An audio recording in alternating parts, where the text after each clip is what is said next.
We're still waiting for one of our speakers, and obviously we're gonna wait for the other attendees to join. So I think we'll wait another like 5 to 6 minutes to get a coffee, get a water, get a sandwich, whatever you want. Hi there, Fliz, nice to see you. It's good to have so many people joining here. Heather's in the house as well.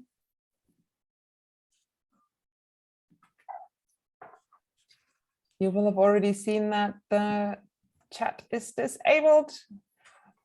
This is for safety reasons. I will explain in housekeeping later. As I just said, we're just going to wait a few more minutes. We're waiting for one more speaker, and we are obviously waiting for other attendees to join.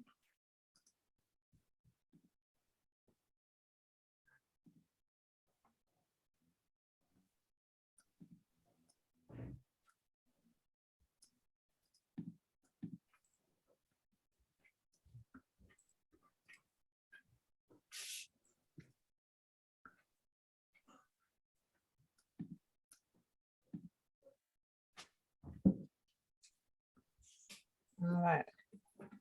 Hello, everybody. I'm sorry. Just have to get the dog out the room. I'm sorry about this. Who also wants to attend. I had to put mine in the kitchen, the furthest room, because he will sit at the door and cry. Yeah, for my one, it's dinner time soon. So this is why he's being very, what you doing? What you doing? But hello, everybody. We are still waiting. I think we're gonna start in about 5 minutes. So as I said, get a coffee, get comfortable. Already mentioned it, but I'm mentioning it for the newcomers. Chat is disabled for safety reasons. And Ashley is here. Hi, Ashley. I hope you can hear and see us. Yes, I can. I'm just getting my camera set up. So one second. Perfect. No worries. We are waiting like 5 more minutes or so just for people to give the chance to log in and to attend, and then we'll start. But thanks everyone for joining. Who is joining today? It's good to see you.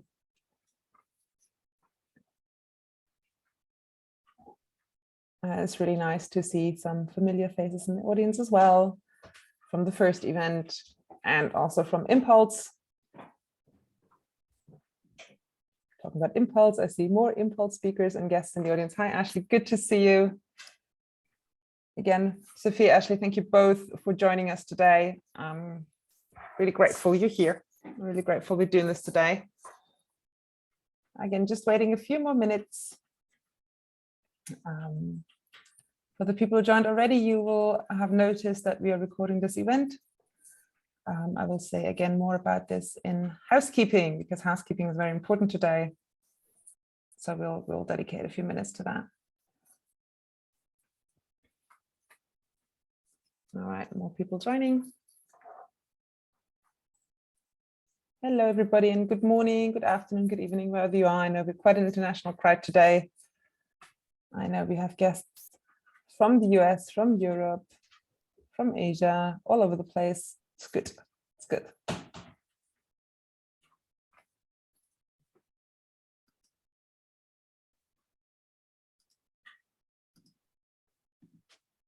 Okay, just a few more minutes.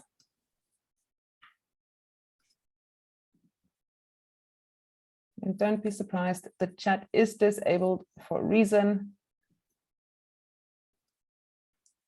But thank you so much for joining us today. I know some of you have already joined us in February when we had the first elephant in the room. This is the second part in this two-part series.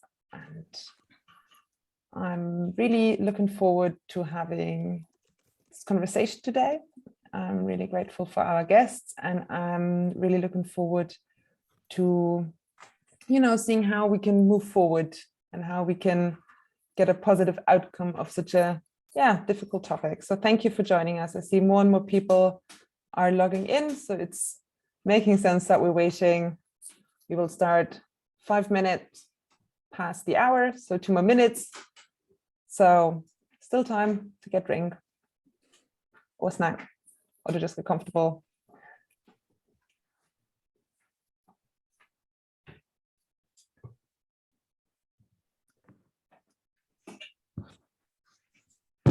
Okay, one more minute and then we'll get going.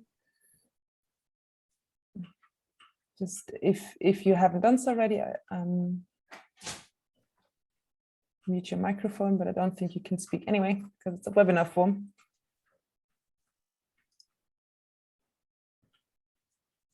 Okay, I think we're just gonna start now.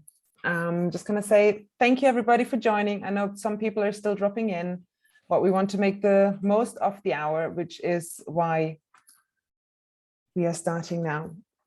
Again, good morning, good afternoon, good evening, wherever you are. Thank you so much for joining us today. My name is Judith Delaney. I'm part of the executive board of Powering Space, and I'm your host today. Before we get started, I want to just tap into some housekeeping topics that are very important. The most important one, be kind, be polite, and be respectful.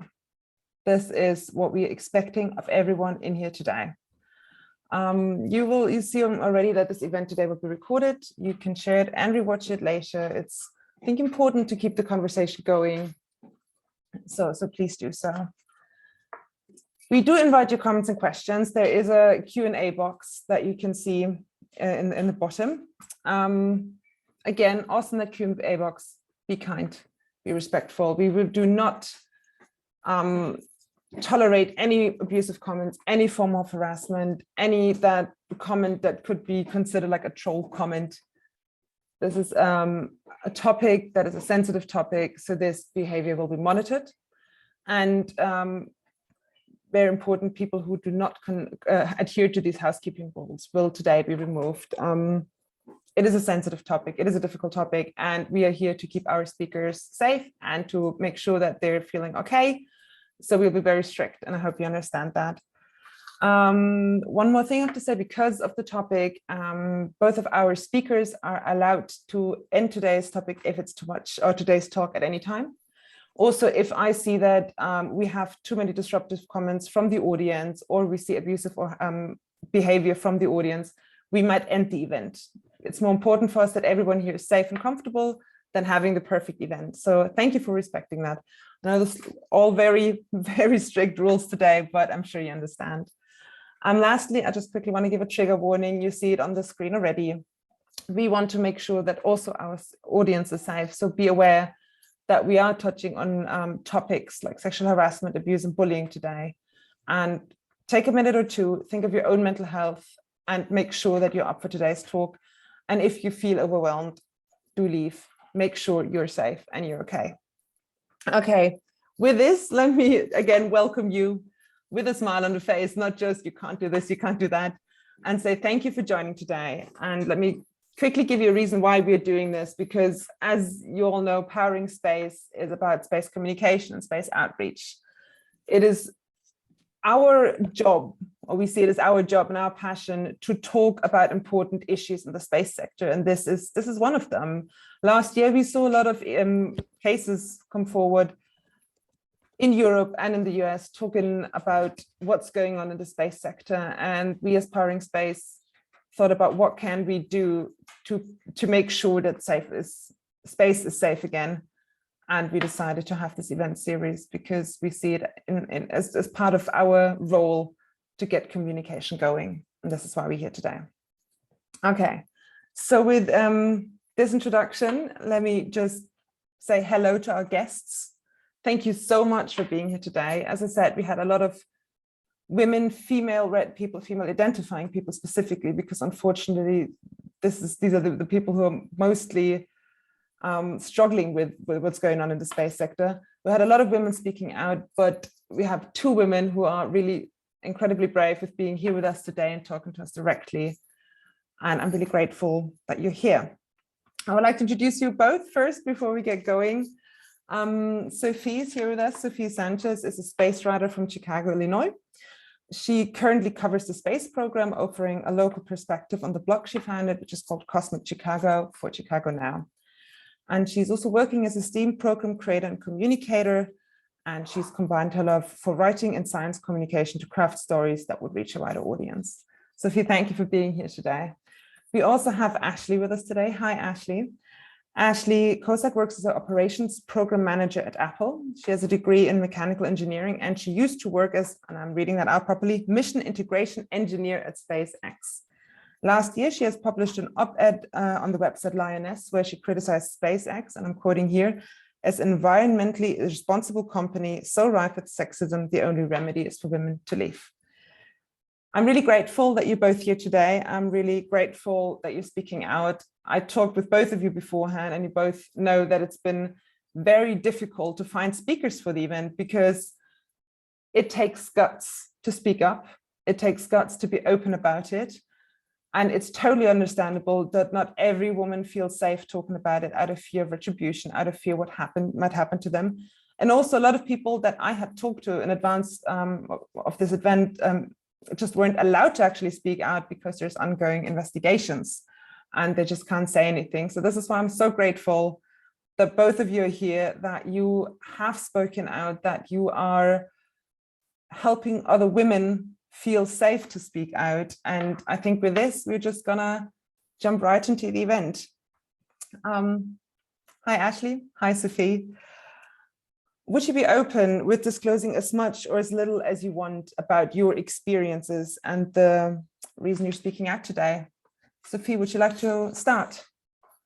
Absolutely. And I just want to say thank you for having this conversation.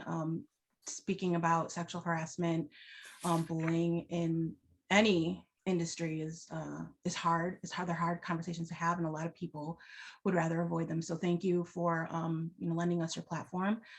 So as you heard in the introduction, I cover space, and I had a background creating STEM programming and already in this, and writing in the space industry. So my initial harasser, the main harasser, was another female, in also working in media, and my harassment was just from her, online mainly in the beginning, and I did what I found out was an average response, just tried to ignore it. I didn't even name it as sexual harassment or harassment of any kind, and then it escalated to a situation where I was being harassed while I was working to cover space. Because I'd been confronting the harassment, my harasser began employing what I call flying monkeys. They're also known as proxy abusers.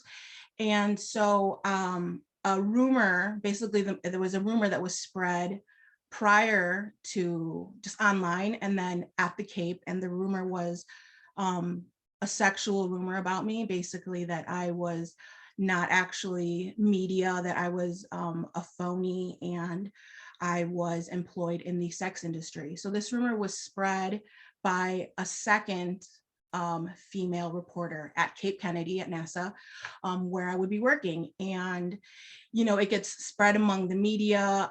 It's 95% male there.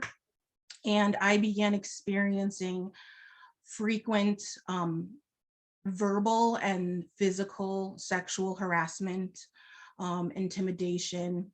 When I would confront it, I would be threatened. I was dealing with retaliation, a lot of, and just kept spiraling into like more stuff. And it went from just being this rumor that was spread, and it just kept, more elements were pulled into it. I'm Latina, I'm a woman of color. So at some point too, it also took on this racial connotation. So I wouldn't just be called names that were sexual in nature, but a sexual and racial slurs were used. So that was a lot of the harassment. I did not feel safe at the Cape. I reported it as much as I could. My colleagues reported the individuals and the incidents, but it was just repeated, and it followed me in and out of the Cape. Once those rumors are out there, they're not something that just go away. So I've been dealing with the harassment ever since, and it's been 7 years that I've had this fallout from the harassment, everything from, just like I said, physical and verbal harassment to professional sabotage, where I don't even feel comfortable speaking about what I'm doing, making my presence known, or even going to the Cape.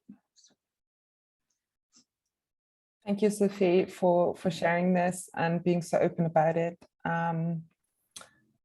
It's already a lot to take. Ashley, thank you so much for being here. Also, would you like to disclose as much or as little of your story for the audience? Yeah, definitely. Sophie, as someone who used to live in the Cape, I understand what you're talking about. I'm so sorry that that was your experience. So thank you for telling us more about, your experience with that. And so, my experience going, both like through the space industry, but also going through the process of whistleblowing, I can't say was ultimately too expected. I think from the very start, I never really expected that I could get into an industry like SpaceX, just because I originally going into college, it seemed unlikely that I could even attend, I could even pay for it. And so back when I initially learned about the company, I created rocketry teams and all-female formula teams. And so back in 2017 or 2016, when I originally received the call, I was shocked to see that it was a Los Angeles area code, and I stepped out of my linear algebra class so I could take it. And that's what kicked off like my internship process starting in 2017. And I think what is most shocking to me now looking back is what a special and like exciting opportunity that was. Something that I don't know, I guess it just when I look back on it now, I'm like, that really should have been impossible. Like the fact that that happened is pretty spectacular. So I'm not gonna dive too deep into my experience with the harassment, just because the details are a bit still difficult for me to talk about. But I do want to say that like through writing this essay, and I began these efforts to improve the state of sexual harassment for women at the company several years ago. I think I want to highlight that, it's always been a key point to me to involve the intersectional groups and the people who like really have the most stake in the game as far as being listened to. Because, I think especially within intersectional and like underrepresented groups, when you see these people who've been able to get beyond like Harvard level odds to get their jobs, and they've also been given the fewest resources to do so, that's what makes someone like really special when you want to work with them. That's what makes them like, as a leader, that's what tells me that they know how to push forward and they know how to reach their mission goals. And so I published my essay back in December. I think it was really shocking. Sorry, I'm like trying to figure out the best ways to like describe this, but yeah, and it's still quite early. I haven't really had my coffee this morning, so bear with me here. all good. So I published my essay back in December, and I worked very closely with the whistleblower from Blue Origin. Her and Linus basically, they helped me take my thoughts, all this work that I had been putting into fixing the issue of sexual harassment. They helped me take that and really put it down from like pen to paper, talk about it. And when it published, hundreds of people reached out. I've seen changes happening throughout the industry. Even the fact that we're having this panel, I think, is a really good indicator that the subject is being listened to. And so I'm looking forward to talking about what we can start to do moving forward. I think that it's really exciting that we get to have this type of impact and influence. So thanks for joining us. Thanks for helping us out. Thank you so much. you already touched on something that we are gonna go into detail again a little bit later, which is intersectional leadership, talking about representation in the space sector as well.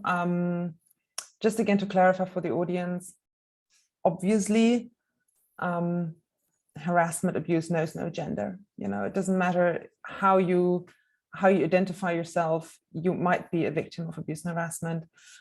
It is just, again, mainly women, female-led or female identifying women, people that just experience it the most. And this is why I think we're keeping a little focus on this today, just to clarify that again. Ashley, just to continue with what you said you started at SpaceX as an intern and you moved your way up. And even as an intern, you had already incidents that needed to be reported. And you first reported as an intern and you continued to report to HR several times and nothing happened. You told me that nothing really came from reporting. In your opinion, what were the biggest mistakes made by human resources? And was anything done to keep you safe? And if not, what do you think really is the number one thing right now that they would have needed to do? Yeah, I think the guise of privacy is what's really allowed an issue like this to become hidden, but also sort of in plain sight, right? Like, because we talk about the subject being too private to discuss, I think that there was little effort being done to make sure that we were recognizing like repeat offenses and really taking each case seriously and treating it with like the respect that it deserves. So to me, if I wanted like a set of objectives and like standards that help me better trust this process that we're talking about, I think you need to set some like core objectives as an HR department or any space industry trying to talk about like this corporate social responsibility, like holding the objective of safety, trust, verification, and pattern recognition. It really allows us to ensure that like as long as these four components are being met, the victim, I even feel weird about saying the word victim. It's like the people yeah, it's I think through holding these objectives, it creates this requirement where the person holding the most weight within the evaluation process is the person who also had the most that they had to trust and hold themselves vulnerable to. And so placing more weight onto the team member who's coming forward and discussing this, that's important because they are the person who has the most to lose in this situation.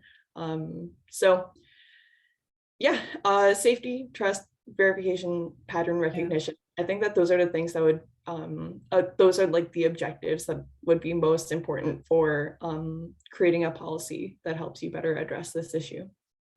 Thank you so much. Ashley, you reported internally with the company you employed with. Sophie, with you, the case was a little bit different. And because you're not employed with NASA, you are a freelance journalist and you were reporting from NASA, from the press sites where the bullying and the harassment started and sometimes still occurs. And you had a lot of issues with your abuser, but also with so-called flying monkeys.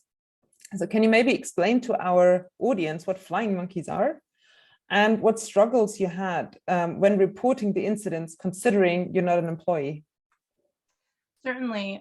So yes, flying monkeys. I think the best visual it would be from The Wizard of Oz. The witch she's doing her dirty work over here, but she uses these flying monkeys to go out and do her dirty work for her. So another word for flying monkeys would be abuse by proxy or proxy abusers. And they're basically people around the harasser that they recruit to do their dirty work. So they will intimidate, threaten, harass, isolate the victim for the harasser. And this is a really dangerous precedent because in all cases, it works to undermine the victim. So usually this is done before the victim has the chance to even speak up about the abuse they're experiencing or seek help. And by doing these things, you really break down a victim. You also isolate them from any help and their own social support system. And this can lead to the victim not being heard, not being believed, not being listened to. In some cases, and I experienced this, they also will make it look like the victim is the one, or make accusations that the victim is the one that's actually doing the harassing towards the harasser. So the harasser gains sympathy, the victim isn't supported, and it's not a good situation. So basically, a flying monkey are people that will do the dirty work for the harasser. And in my case, my harasser used flying monkeys. And it was mainly because I initially did start speaking up and their behavior was being reported. So what do? Like, you have somebody else do it for you, and then you look clean. I didn't do it. I didn't say that. I'm not even there at the Cape. It's somebody else. No matter what I said or what I was dealing with, the harasser looks clean, looks, kosher. And I end up looking, the abused person ends up looking, just like somebody that you're not going to listen to, or somebody who's rash and emotional, is something I was told. Yeah, so that's the definition of a flying monkey. And then as to difficulties reporting, I constantly found out about loopholes. So even when there's policy written, there are a lot of loopholes, both within companies that employ people in space, whether it's a space company, whether it's another outlet, or whether it was NASA. So like you said, I was freelance. I was the only one working within my outlet at the Cape. So I am a sole employee of another entity that NASA cannot govern, I guess, even though there are rules that I have to abide by. And I was being harassed by individuals from another outlet that NASA also cannot make rules for. So I learned very fast with each incident, basically, the loopholes that were exploited and that came up, such as like I said, initially my harassment was happening online. So I was at the Cape and another member of the media was harassing me online. Well, the loophole there is it has to happen at the Cape, like physically at the Cape. Doesn't make sense to me. And outlet hopping was another loophole. So I each time I reported, or other member of the media members reported the harassment that I was experiencing, that they witnessed, there was some sort of loophole that people were able to pass through. And and those loopholes come into play for everything, for trying to stop the harassment, for if I ever wanted to sue, just like all that employment stuff.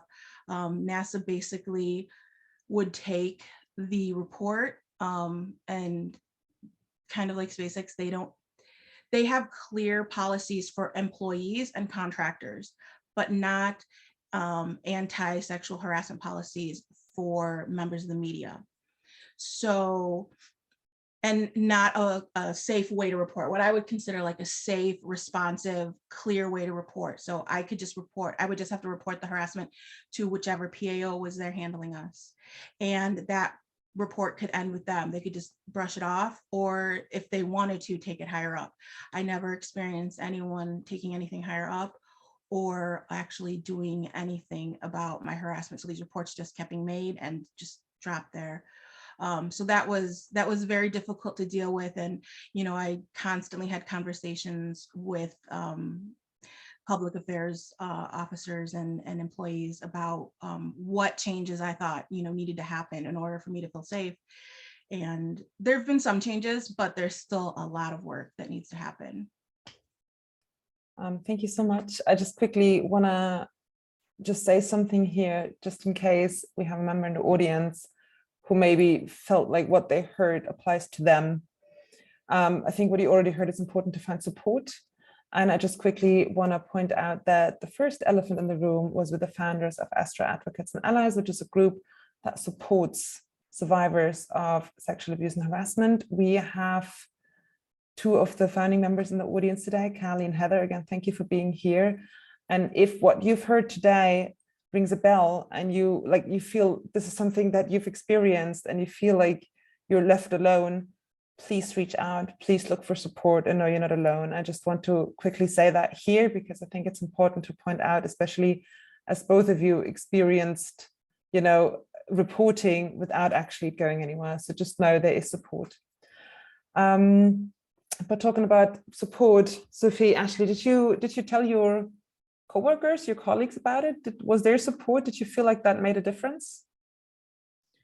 Yeah, I'd always been okay with telling my fellow coworkers nearby me that things like this were happening, either through reporting that up my management chain or discussing it among other people who I thought might have been affected by the same individual, so there are a lot of people who are still willing to discuss it, even though we weren't really doing much to directly address it, because there were people throughout the company who were experiencing the same issue.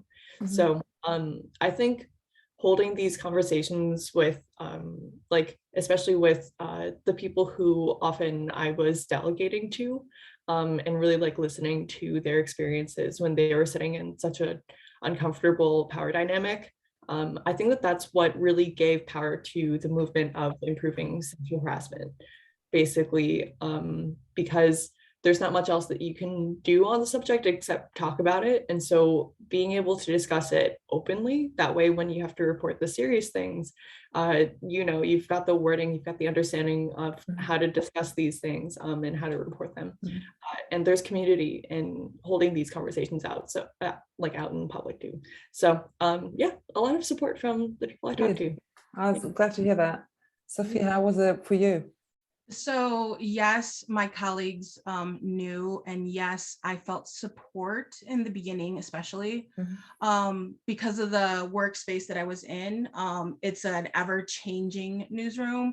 So from event to event that I would cover, there were different people. And because of the way my harassment was happening, my colleagues themselves were involved from the get-go. So a lot of mainstream media outlets have sexual harassment policies. So if they were just in the vicinity of where this discussion was happening, like if they heard the rumor, they were obligated through their outlet to report it, because for legal reasons, if they were ever asked to be a witness or brought in, like, why did you hear this and not say anything? So I had colleagues reporting it to myself, letting me know that this was being said, to reporting to their outlets, and then as well as they were reporting it to NASA. Like, I heard this happening today, and it funny enough led to like an accelerated network growth experience for me, because I didn't know a lot of the individuals that were hearing this. So this was like the first meet up for us. Like they would hear about this, they'd look me up, they'd report it to NASA, and it was like this unfortunate that we were meeting this way or being introduced to each other this way. But yes, my colleagues knew, the ones that had some morals and reported, didn't see it as like a reason to harass me or discriminate me.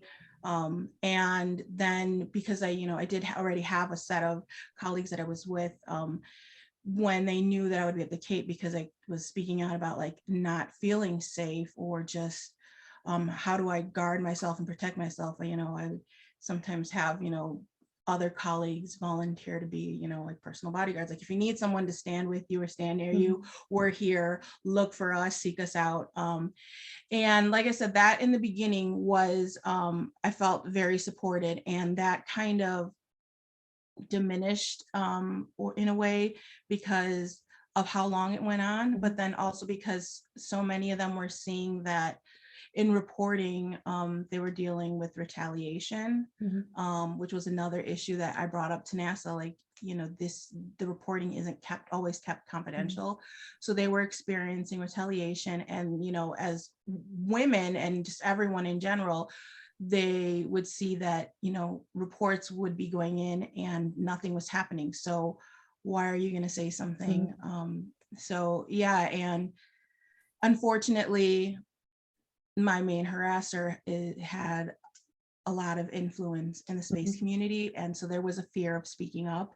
So as the years have gone on, you know, I haven't had as much support as I would like. Like, I always call it a badly kept open secret. Like, everyone that I know in the industry knows it was happening, knows that it happens, but they're too afraid to talk about it or just don't want to get involved anymore. So with, you know, the group that you mentioned, the Astro Advocates and Allies, and, you know, going back to covering space at the Cape, I've become more comfortable speaking about it and just trying to work through it. And I do feel a lot of support from colleagues that know what's happening. Okay, that's great to hear. That you have the support now that you need. Say it that way. Obviously, I think a quick takeaway we can already have as now members of the audience and everyone talking to you and listening to you is that if you see something happening, a lot of the time it's happening a long time, and people do not need support for 5 minutes. You know what I mean? Just stick with the people, believe the people. Just again, as a quick intervention of the conversation. Sophie, I'm just going to stay with you here for a second, because I think it's quite an interesting case, because a lot of the time, like, breeding ground, like, for actions is like this boys club, right? Like, you often have like misogynist and patriarchal structures where women then come in and it's like this boys club and abuse and harassment happens. But in your case, Sophie, like, the harassment abuse came from female colleagues mainly, and it was female focused. And again, we are not going to name names, and also we're not excusing any behaviors because it's both nothing in our capacity. But I was wondering, like, how much do you think does the fact that women are not often like represented in leadership roles play into what you experience? Because a lot of the times, if like a woman manages to like break the glass ceiling and basically manages to enter that boy's room, they hear like, "Oh, you've been so lucky," or "You've been to the right place at the right time." And there's actually a German comedian who said this, and I think this is really like the right way to put it. It's this America's next top model or Germany's next top model thing. There can only be one. Only one can do this. Only one can do this. With the result that us women often are trained, we are lucky to be somewhere. There can only be one. So the natural response seems to be, and sometimes not even consciously, just subconsciously, to go like this, to put the elbows out and to see like, but there can only be one, and I'm there, and then there's another one coming and you feel threatened. Long story short, do you feel like this has been another reason why you've been experiencing what you're experiencing? Because especially the US space history is male dominated. And do you feel that has something to do with why you're experiencing what you're experiencing?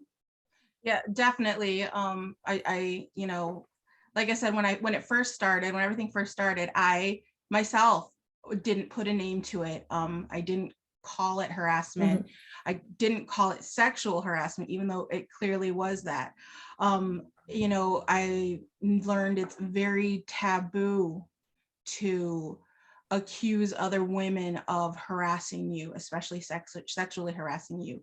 You say that to someone, like, I'm being sexually harassed at work. It's another woman.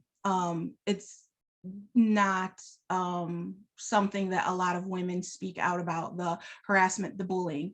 And as I learned in my case, it made me a target even more. I expected, coming in as one of the few females, to be supported.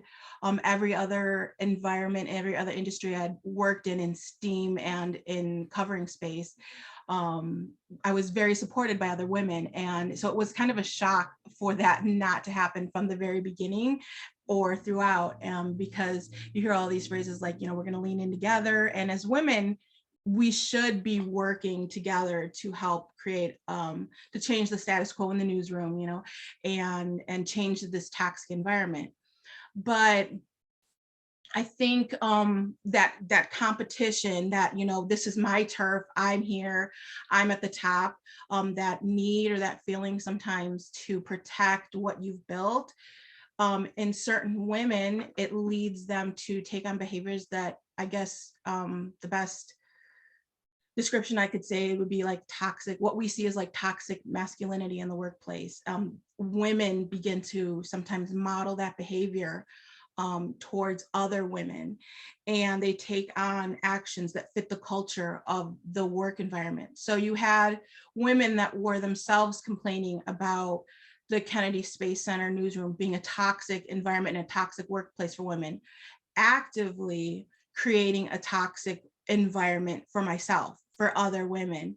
And it was through that competitive streak. What I experienced and saw a lot then and now was a attitude of, you know, I'm better, I'm more driven, I'm superior to the other women working here.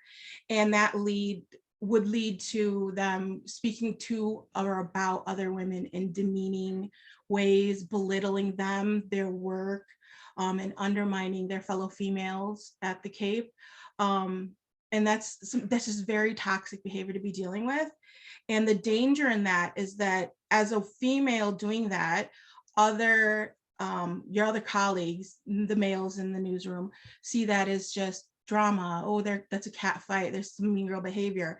And not only does it embolden the bully, but it diminishes the victim's experience, because it's, you know, it's just drama, it's just drama, it's just drama. And to me, it wasn't just drama. It was leading to some really serious abuse and sexual harassment by other members of the media that I had to work with, or I was in the same environment with. So yeah, that's basically what I experienced and saw. Yeah, I think we can quickly also just say that this might be something that we all in some form or other experience, maybe, again, just because we're so trained that as women, if we're somewhere in a leadership position, we're lucky. So I think it might just help us all to, when we do something, to reflect, to see if you're not subconsciously copying behavior that we've seen because we think this is the only way to succeed, because we've been told it's the only way to succeed. Back to you, Ashley. I mean, you went through a lot in SpaceX, as you covered in your op-ed. You mentioned there was harassment, you mentioned there was bullying, there was gender and race biases that you experienced, but also your expertise and your knowledge, literally what you learned, was blatantly ignored. You've been in a way belittled when you tried to make an actual change. I mean, you worked at SpaceX to make it sustainable, and you tried to work to make it carbon neutral, and it was dismissed. And when we talked ahead of this event today, you said that everything that you experienced, the really broad spectrum of the entire time, just came down to one thing that you've mentioned before, and which is intersectional leadership, or the lack of intersectional leadership. And would you like to say some things about that? And would you like to explain to our audience what we're talking about today actually has to do with making space safe and also making space sustainable and green, and how this all fits under the same mantle? Yeah. Yeah, definitely. Oh, sorry. Okay, so intersectional leadership is important because I think the way that you treat the executive level people of your company and among like the upper management, that sets the example for the for the culture of the remainder of I need to grab some water. Can I have just 1 second? I just need to grab a quick glass of water. So okay. Just take your time, no problem. I will quickly actually read something out in the Q&A, which is not a question, but I didn't know that Victoria of Astra Advocates and Allies is also here. Hi, Victoria. Thank you so much for being here. I'm just going to read out what Victoria wrote because I think it's important for everyone here in the audience. So Victoria wrote, not a question, just jumping in to say hi. It's Victoria from Astra Advocates. Thank you for all the support, and thank you to Sophie for continuing to share her story and reveal some of the uglier sides of the industry. There is unfortunately a lot of clout chasing in the industry, and people do become afraid to speak against those with large social audiences and influence, but that is not a sustainable way to do things. So cheers for making change. She's also posted again, astraadvocates.com. That's just a website that will also lead to the Facebook group. So if you, again, need support, need to talk to someone, these are the women to talk to. I can highly recommend this group. They're amazing women. They're doing amazing work. So Victoria, Callie, Heather, thank you so much for what you're doing. It's just really, people like you make a difference, and I'm glad that you're there. That's just all I'm going to say to it. And thank you for chiming in, Victoria. Okay, Ashley, I hope your voice is back. Would you like to continue? Much better. Thank you so much. Yeah, so as far as intersectional leadership goes, and sustainability, the topic of harassment, this all sort of falls under the umbrella of corporate social responsibilities. And I think taking the time to dedicate attention and resources in your company towards the effort of bringing in third parties to evaluate your processes, and having like honest and transparent policy enforcement. I think that signals an investment into the futures of the people who you're employing, and ultimately it creates a habit of prioritizing the most important stakeholder, which is the people who are doing the work. Back when I was in college, I used to be a machinist, and something that I learned very early on in my engineering career was that the welders are smarter than the engineers. And that's because the welders are the people who are on the ground floor. They're the ones who are building it. They're the ones who have their hands on the parts.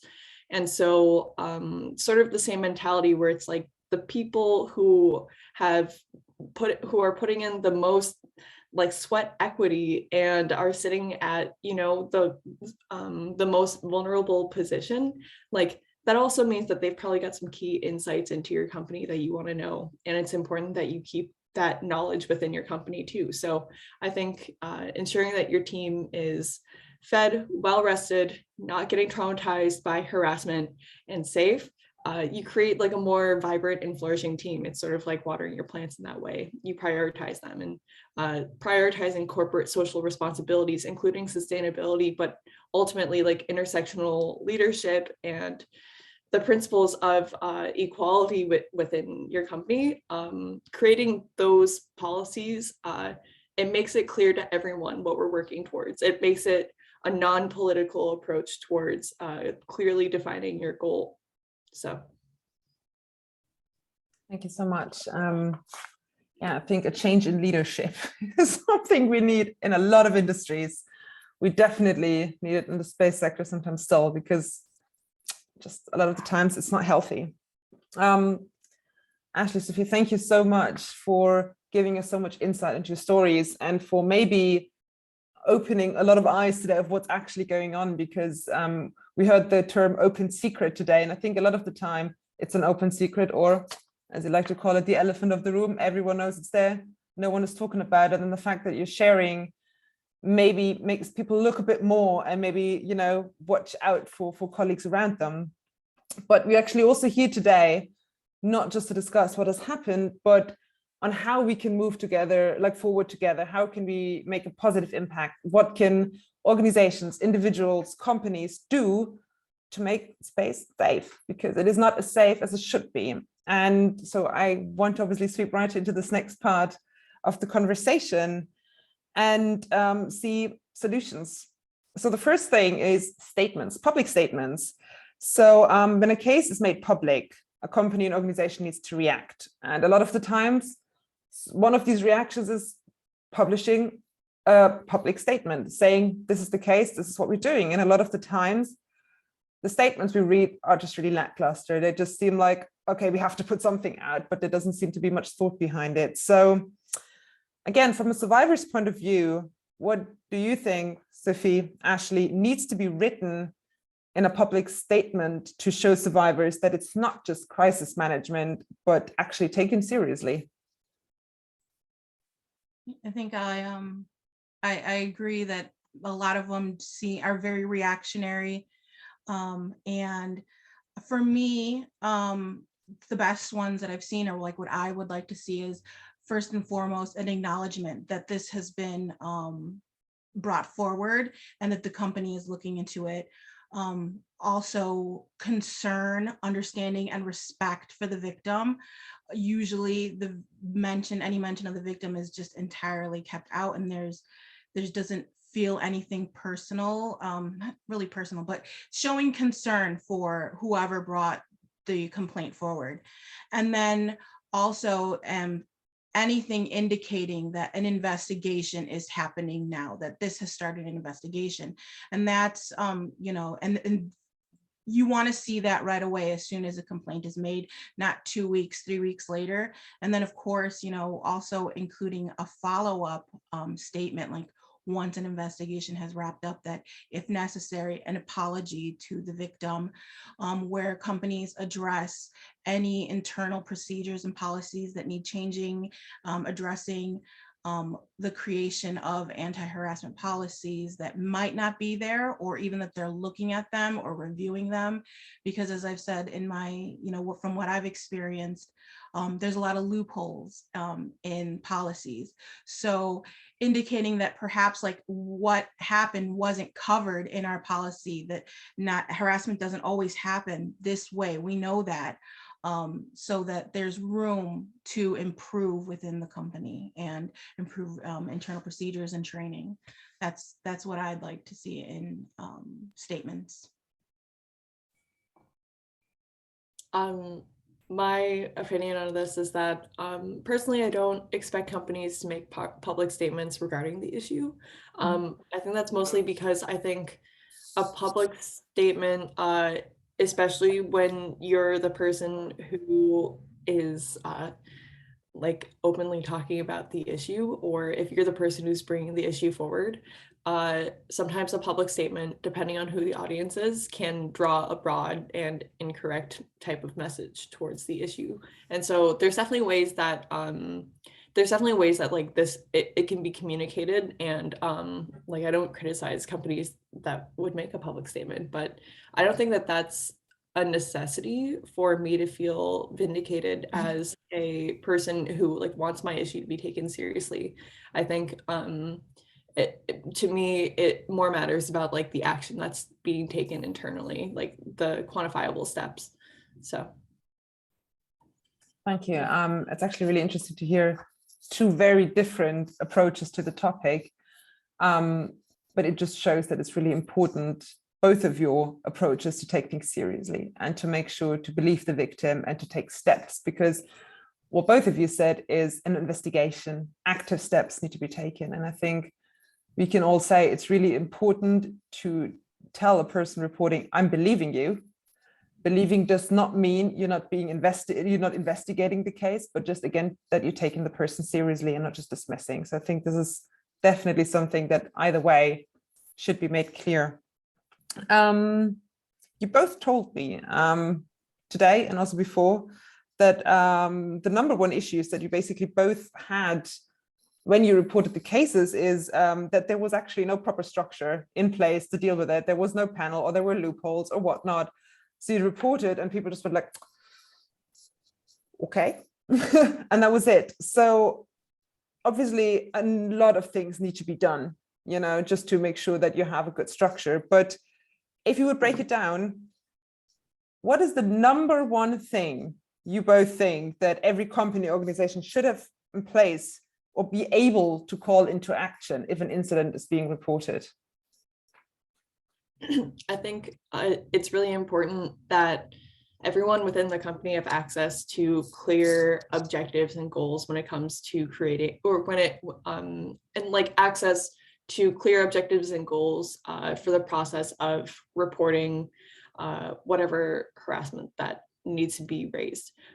If you can look at the process and say, okay, I'm satisfied with the outcome that this process is going to grant me, so I'm going to pursue this process, it provides a lot more trust for the person who is putting themselves in the most vulnerable position.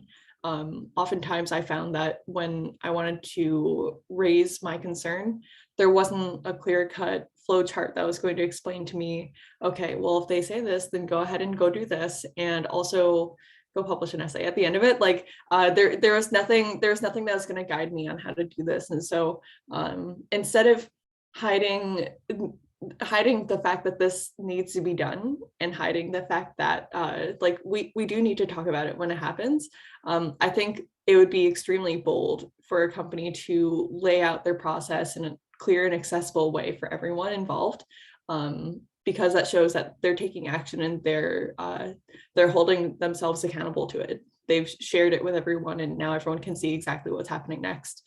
And to me, if I wanted to report another issue and I saw that we had a system like that in place, I'd feel a lot more comfortable with it. Yeah, I definitely agree with pretty much everything you've just said, Ashley. I, would just say clearly, like having that clear, concise policy, but also those steps laid out for how a complaint is handled, who to go to, how it goes up a chain, when an investigation will happen, and then what actions the company feels are appropriate or can be taken for different examples, for different types of harassment. Having that clearly communicated to the employees, or in my case, when you're at NASA, having a policy like that clearly communicated to reporters coming in is essential. And that requires any company, any agency to be proactive, so that they're not reactive and you don't report to someone and they're just like deer in the headlights and I don't know what to do, or what do you want me to do? Like, I'm the one that's just dealt with the situation, I'm reporting it to you, you should know what to do. So yeah, that clear communication. One thing that I dealt with a lot is confidentiality issues. And when you have these incidents where there's not a clear process, you're passed along from person to person to report, and you have to keep repeating your story, what you've been through. That's hard as a victim, but it also opens you up to a lot of confidentiality issues and more people just knowing that you don't want more people to know what's happened to you. So definitely having that layout, that structure for anyone to go to, and then making it available and accessible and known, because a lot of women that have experienced harassment at the Cape, they just don't know who to report to. And unfortunately, a lot of times it falls on the other females in the newsroom to be like, this is what you have to do, this is what you should do, go to this person, report it. And that's what I've seen. Thank you for that. I have a quick question to both of you before we continue, because we're actually 5 minutes to the end of the hour, but I feel time has flown by and I feel like we have a bit more to say. So just quickly checking in with both of you. Is it okay if we'd have like a 5 to 10 minute overdraft of the hour, or do you need to be somewhere just to check in with you? I think that's okay. I'm okay with it. Okay, perfect. Then let's just jump right on, because we already talked about now reporting, what needs to be in place and what action is needed. But language is important as well. Like, you're reporting, there is a certain way you would like to be communicated with. I assume, I have reported an incident as well, not in the space industry, but in a different job. And I was really not impressed with how I was responded to in communication. I was wondering, what kind of language would you like to hear, or what kind of language do you think, from your perspective, a survivor would need to hear to feel safe when reporting?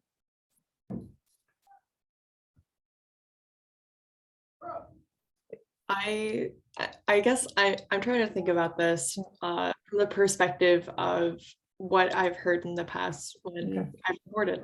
So previously, sorry, I'm hearing a little bit of commotion from my neighbors. I'm good. So previously, when I'd report, often the concern was really about the privacy of others. However, it kind of wasn't my own privacy from the initial standpoint that I don't think was being prioritized. So instead of, like having open, honest conversations with the management of the harasser and HR and all these different groups, we saw that as too private. And so when it comes to the language of this, I think, like, I'm sure that there is a list of books that I could provide to say, like, okay, well, go read these books and they're going to tell you about writing in an unbiased fashion, and they're going to talk about harassment. They're going to help you understand all this. Like, that's all fine. But I think, like, really where we could get the most sort of bang for our buck is we write something and then we verify it with the people who are the ultimate stakeholders of it. So creating a policy, but then allowing feedback from the community of people who would be who stand to gain like the most benefit from creating something like that, something that really empowers them to feel like they can move forward with like those objectives of trust and safety and pattern recognition, verification, if you can incorporate the people who you're trying to help into the review process, you ensure that you've got a process that's been bought in by the stakeholders. So yeah, also use gender neutral wording, and that's just always helpful. So thanks. Sophie, do you want to add to that? Yeah, there are a couple things that, you know, based on what I've been through and what I've experienced while reporting, that I was just like in disbelief that people were asking me or saying. And the first would be anything to indicate disbelief in harassment happening.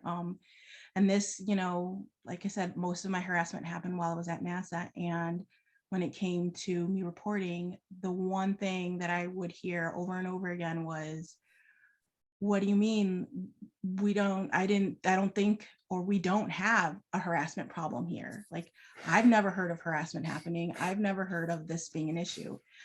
And as a female that works in the room, works in that environment, no. So any like blanket statements like that, that initially tell me that you don't believe me or you're not going to take my complaint seriously are very harmful. I would also stress that for anyone that, you know, has a company out there or works for an agency where you're in a leadership role and someone's going to come to you to let you know that they've been harassed. The questions that you ask, the way you phrase them to a victim are very important. And I would say that there's the need to ask questions to get down to the root of what's happened, but only ask questions that are absolutely necessary to understand what has happened, the who, the what, the where, possible witnesses, that kind of stuff. Avoid asking a victim things from an emotional or basically an emotional perspective, like, well, how did this make you feel? Or why would that person do that to you? Or what were they thinking? That is not something you need to be asking me or I need to be answering. And basically, you know, the other thing that I've experienced a lot is asking me to point out things in your policy or point out ways in which the employee or the company is at fault, like what I believe is the problem. That's huge. I've dealt with that every single time I have reported harassment, and that is not my responsibility at all. Yes, I can completely agree with this. I can just quickly, just to point out for our audience to what Sophie just said, it is not Sophie's or Ashley's job to educate anyone. That they're here today, that they're sharing this is not their responsibility. It's not their job. So I'm so grateful that you're doing something to change the status quo when it shouldn't have to fall on you at all. It's the same thing if what we experience, what we're still seeing, for example, during the Black Lives Matter movement, when you go to a person and say, so why is this racism? It's not their job to educate you. It's your job to educate yourself. And that's the same thing here. And I think this is a statement that we should quickly make. It is never, never the job of a victim to explain to you why something was wrong. It's your job to educate yourself so something like this can't happen. And I think that's just something I quickly want to say, because I think it's important to say. Before we continue, we have a question and another statement in the Q&A box, because we have disabled the chat today for safety reasons. Again, we do not want to give a platform for trolling or anything, and there's a sensitive topic, just so you know why we disabled the chat. First, we have a statement by Fliss. Thank you so much, Fliss, regarding public statements. And I'm just going to read this out to you and leave that there for you. When companies promise an investigation, they must specify a timescale for it, i.e. set a near date for the follow-up. The follow-up must also be clearly communicated, certainly to the accuser and accused, and also to the public if necessary. In my own case, I had to find out by gossip, many extremely stressful weeks of guesswork later, that the investigation had been settled in my favor and that action had been taken against him. Again, transparency in communication with parties involved, I think, is very important. Thank you so much, Fliss, for pointing that out. And you have a question by Linda. And I quickly do want to say that we are writing up this meeting. Basically, we're going to write a blog post about it with what we're discussing, with recommendations and tips and things companies should look out for as a guideline that we will also publish on social media, because we want to be proactive and positive in the way forward, just to let you know. But Linda is asking, do you have a recommendation on how to approach the implementation of harassment policy in a team and how to come up with this sensitive topic in a team lead meeting dominated by men? Do you have anything you could say to us? Because this is obviously, yeah.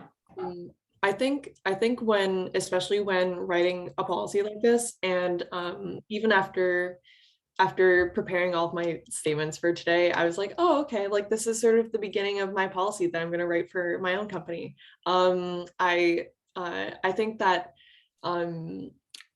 including things that are purposefully meant to help the person who is coming forward advocate better for themselves is always a good idea. So basically, if I were trying to communicate to people who aren't really sure how best to advocate for themselves in a situation like this, I would tell them first, document everything and create a paper trail as best as you can.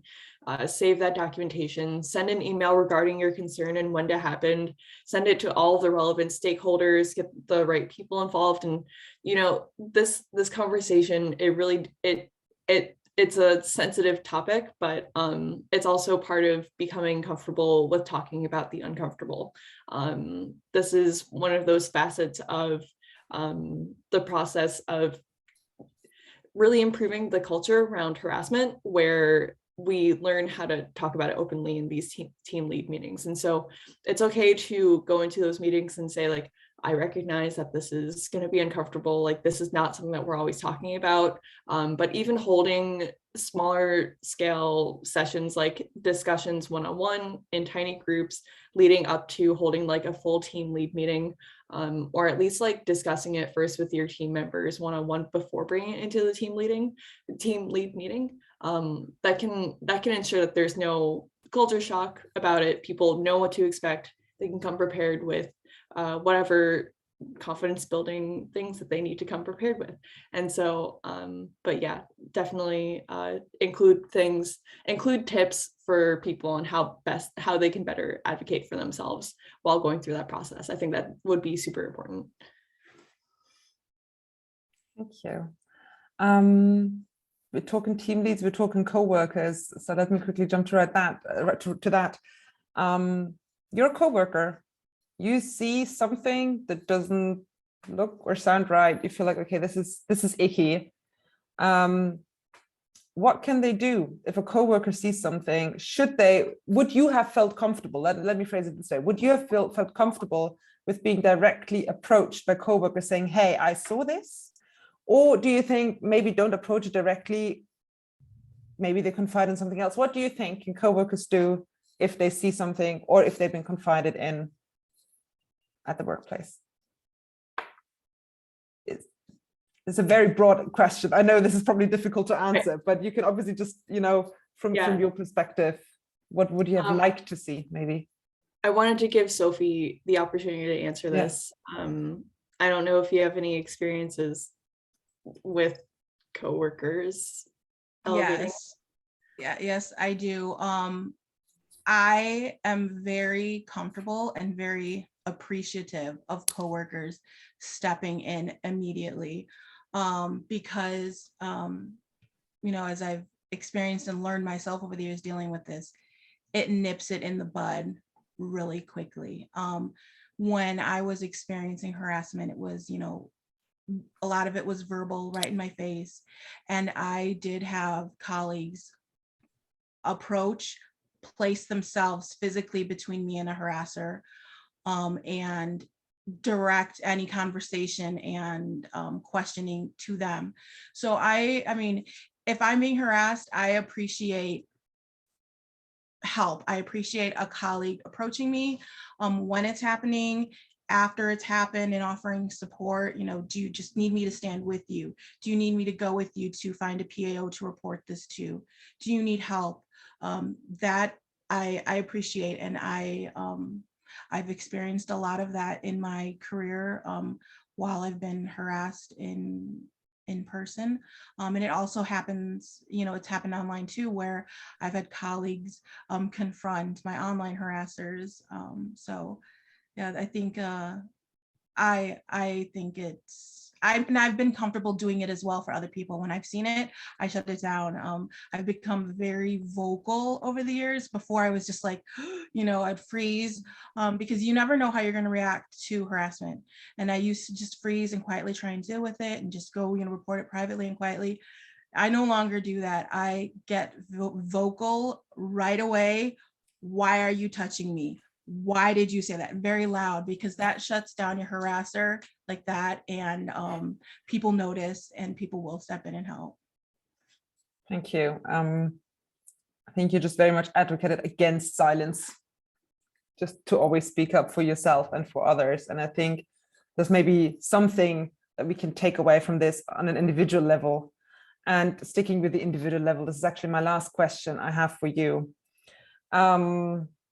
We all are influenced by where we come from. We're influenced by our backgrounds, from our own experiences. We are in our own little bubbles. So we might have learned behaviors or assumptions that are harmful without us knowing. As I said, we all know we're in our little bubbles. And this again, for example, goes back to people asking, but why is this harassment, or why is this racism? This can't be, I've never experienced this. No, you haven't, because you're in a bubble. Like I'm a white woman, what do I know, for example? You know what I mean? But we can all educate ourselves, and we can all see how we can be better and believe others. So my question is, because you've experienced so many things, and you might have experienced issues that have just been coming up because the person was just so oblivious that this is an issue, what would you think is the number one thing or the biggest thing people need to unlearn, not just to learn, but unlearn from their own behaviors and assumptions in order to make space safe?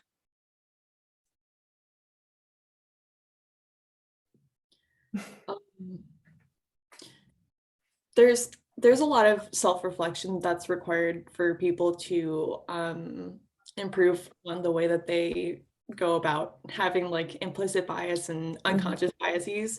Learning about unconscious bias and implicit bias has been like part of my life probably for almost like 10 years now, and every day I'm still learning more. Like I don't think you ever finish. It just becomes part of like the routine of what you'd like to learn about. So yeah, I think it's about learning how to admit to what seems intimidating and large and scary. Like this subject is not an easy one. It is difficult to talk about. On all the panels I go on, we have to have a trigger warning at the beginning of it. Like this is an extremely sensitive subject. And so it's kind of about unlearning like your stigma against it, because every single woman that you're talking to probably has this experience. And if you're not talking about it as someone who falls outside of these intersectional minority groups, chances are that you're not talking to the right people about it. You need to seek out those opportunities to engage others and create organic connections so that people feel safe to trust you with this information and communicate their experiences with it. I think, you know, especially after like publishing my essay, a lot of people, they really insisted on improving the situation. And I think it's because we finally took a moment to wake up and just say, okay, yeah, this has been an issue for so long and we all know it. I've seen how many of my coworkers leave as a result of it, and people throughout the company could say that. So I think, yeah, just learning how to wake up, very important. Yes to all of that. Just knowing that harassment can come from anywhere and anyone. It doesn't look like one thing. It doesn't always come from one type of person. That's been the biggest hurdle for me in my experience, reporting and just talking about the harassment I've experienced, anyone, anywhere. And then also, a lot, you know, because of a lot of the pieces that have come out and people feeling more comfortable with speaking up and empowered to speak up, you have a lot of work being done and initiatives being done to create a safe place. And I'm all for that and I respect it, but I do feel that sometimes we try to work to create a safe space for some at the expense of others. And that can't happen. It has to be a safe space for everyone. So taking that time to include people from all kinds of diverse backgrounds in any action or programs you're doing is important. Thank you so much. I think that was actually a really, really good last sentence, just basically going like, you know, be open to everyone's experience, believe people, listen to people, make sure that you actually have a diverse community, because otherwise you are going to stay in your bubble and then you're going to say, oh, I've never experienced it, so it can't be true. And this is exactly why we're having this issue, because we are in our own little fields a lot of the time. So moving forward on an individual level, educate yourself, see, you know, reflect on your own behavior, because no one expects you to be perfect or us to be perfect, but I think we should expect from each other to reflect on what we're doing to be better, possibly. This has been a very important and good conversation. And I'm just going to say this, not for me personally, Ashley, Sophie, I just really admire both of you so much for being so open and being so brave and working so hard on making this a better, safer space, when again, what I said before, it shouldn't be your responsibility. And yet here you are, advocating for yourself, for other people, no matter what their background, no matter how they identify. And I think it's just amazing what you're doing. And we have talked about this, that what we talked about today, we will put into a blog post, we will put into writing, we will share on social media. I want to invite the audience, if you have experienced something as well, if you want to say something, to drop us an email at safespace@poweringspace, which is coincidentally also the email address that you can write to if you attend one of our events, the moment virtually, and you feel like you've been harassed by someone. This is where you can go to report it, and we will believe you and we will investigate. And again, considering that this happens mostly to female identifying or female rep people, I am the one answering it, because as for now, I am the only female on our board of directors, and we want to keep it safe. So if you want to participate in writing down what can be done in statements for organizations and companies, to reach out. I would really like to invite you to this. Again, thank you so much for addressing the elephant in the room. Thank you so much for being here. Again, if you feel like you need to support, reach out to Astra Advocates and Allies. They are really a great group. You can feel safe there. They are advocating for you. So it's not just a name. I want to quickly take that moment and say a big thank you to my colleagues, to Torsten Kliening, to Remco Timmermans, to Charlie Bisland, and to Ryan Laird for allowing us to have this conversation, because when we started this conversation after an incident that was reported publicly or made public last year, we started having that conversation, what we can do in our organization. And I'm absolutely grateful as a woman, and I just have to say this, that you gave that safe space to talk about it and to have these events. So thank you so much. Last but not least, thank you for everyone joining today. Thank you for everyone who stayed longer than the event was actually supposed to be. I really hope you could take something away from this event that might help you feel safe, that might help you have a conversation at your organization or company, you know, to make sure that we're bringing about change. As Ashley and Sophie both said, it's important to bring change. If you talk about it, if we take, you know, this veil of secrecy away from it and the stigma away from it, we can make a change. Again, we've recorded this. We will share this recording in the next weeks and talk to your colleagues about it. Maybe share it with your colleagues and make sure that this topic is not just swept under the rug. So with this, I'm gonna let you go into your Friday. For some people, it's a work day. I think for you, you still have to work today. For some, it's the weekend already and it's after work. And again, Ashley, Sophie, thank you so much. I really appreciate you and I really appreciate you being here. And I hope we can make a bit of an impact, even if it's just a small one. If you can do a little bit to make space safe, then that's fantastic. So with this, I'm going to wave goodbye. Thank you so much to everyone. Thank you for adhering to the housekeeping rules, that this was a smooth event. Thanks to the audience. And I'll see you next time. Thank you so much. Thank you. Bye. Thank you so much.